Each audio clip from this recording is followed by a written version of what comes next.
ঘরের ব্যবস্থা করেছি। আমি বলবো অত বড় ঘর নিয়ে আমার কি দরকার?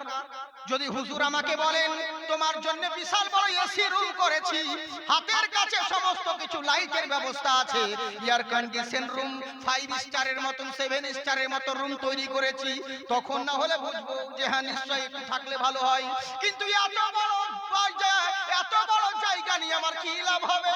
তাই আল্লাহকে বলি, আল্লাহ তুমি তো নিয়ামতের প্রশংসা করতে পারতে, আমার জান্নাতে যা চাইবে সেটাই চলে আসবে, মনে মনে যেটাই চাইবে সেটাই তোমার কাছে হাজির হয়ে যাবে। জান্নাতে দুধের নহর বইবে, অন্য জায়গায় তাজকিরা করেছো, কিন্তু এই জায়গায় কেন তোমার জিকির করলে না? এখানে শুধু বলে দিলে এত বড় জান্নাত যার চওড়াই হবে জমিন থেকে আসমান বরাবর।